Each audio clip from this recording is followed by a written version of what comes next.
When Jimmy Butler was traded from the Bulls to the Timberwolves last year, he was supposed to be reuniting with his first NBA coach in Tom Thibodeau in order to recreate the defensive success they both enjoyed in Chicago, as well as form the vital third piece of a talented triumvirate including Karl Anthony Towns and Andrew Wiggins.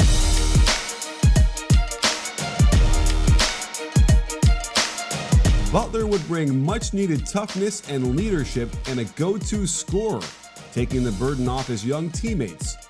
And the team reached new heights, improving their win total by 16 games and making the playoffs for the first time in 14 seasons.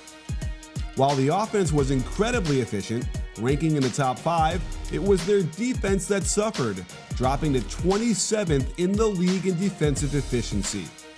For both Tibbs and Butler, this was foreign territory, and the main culprits were the other two headliners in Towns and Wiggins. Butler was clearly frustrated by their nonchalance, and the fact that Towns had recently signed a max contract meant that he was here in Minnesota to stay.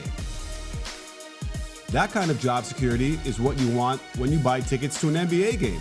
And using SeatGeek is the best way to buy tickets for any sporting, concert, or theater event. Knowing how much money the NBA in general makes in ticket revenue, Jimmy Butler demanded a huge pay raise. But the Wolves refused to give him the contract extension he wanted. Tibbs refused to seriously enter into trade talks, even though owner Glenn Taylor ordered him to. And the outrageous minutes he was playing all came to a head as the Sixers came calling, offering the best package they were going to get. 2 Sixers starters in Covington and Saric, as well as Jarrett Bayless and a second rounder in 2022. So how will Jimmy Butler fit with his new team in Philadelphia? It won't be as easy as they think to replace 2 starters with 1, although Butler does give them better offense than either Covington or Saric, and will be a serious defensive presence alongside Ben Simmons and Joel Embiid. But what you're getting in Philadelphia are some major concerns. The first thing that jumps out is Butler's main mode of attack, the pick and roll. In Minnesota, he got tons of ball screens, primarily as step-up screens on the wing, allowing him to turn the corner and make something happen. The problem is, the Sixers run the fewest ball screens in the league, and it isn't even close. Granted, they're 6th in the league in efficiency on these plays, but just look where they're forced to set the screen due to so many non-shooting ball handlers. Markelle Fultz gets the most, and let's face it, his jump shot is completely broken, even the ones that go in. And it's hard to fathom, but his free throw form is worse, making me fear that he won't have a very long career. And Ben Simmons hasn't even taken a three-pointer all season long. Hence, they're reduced to setting ball screens almost in the paint to get these guys freedom. But having to set ball screens so close to the hoop collapses the spacing, and it's a main reason why they're ranked only 21st in offensive rating, despite leading the league in offensive pace. Even though the Sixers don't run a lot of pick and rolls, you can see how they already have similar actions built into their offense to get Jimmy comfortable running the pick and roll out top, like this zipper cut into ball screen. And with Embiid rolling and Redick spotting up, it should give him more space to get to the hoop.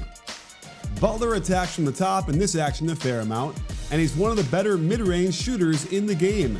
The Sixers are not averse to taking mid-range shots, as they already rank 15th in the league in mid-range attempts per game.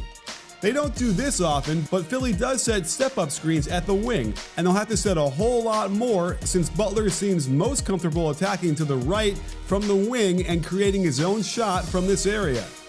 The Sixers prefer to set the screen in semi-transition, and I suspect it'll help Butler get easier shots this way.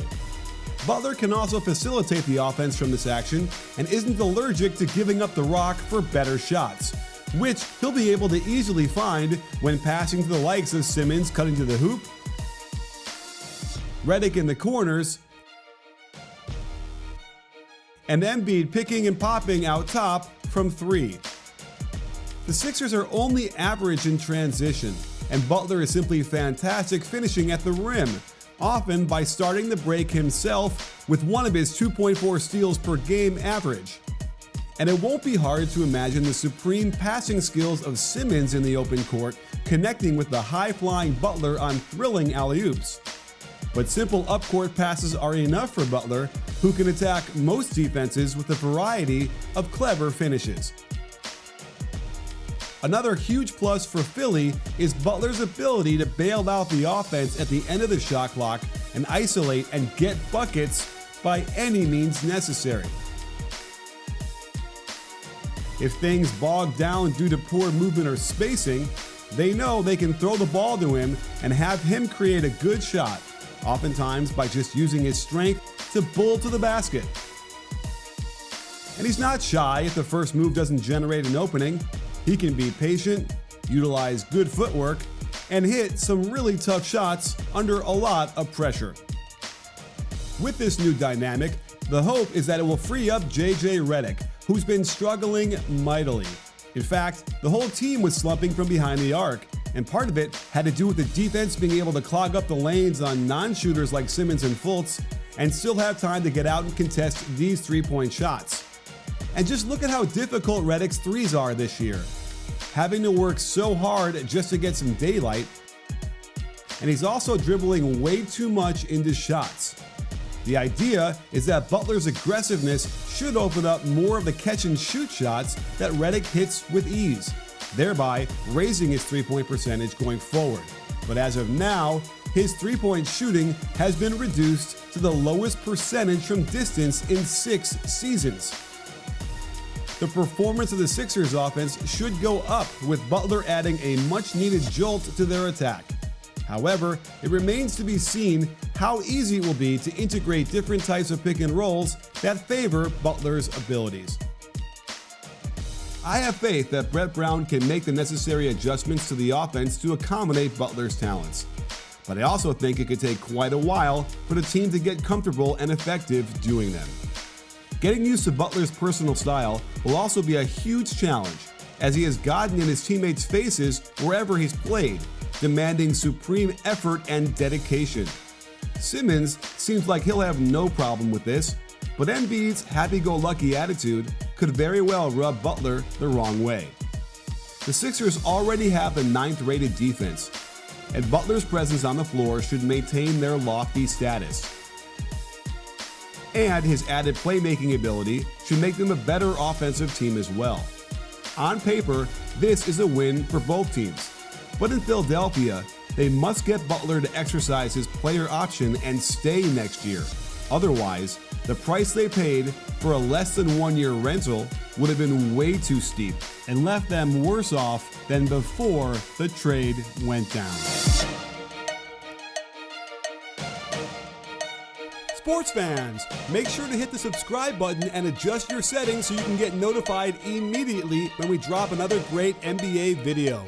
Let us know how you feel with a thumbs up and a comment. After all, at BBallBreakdown, we're not a channel, we're a conversation. You in?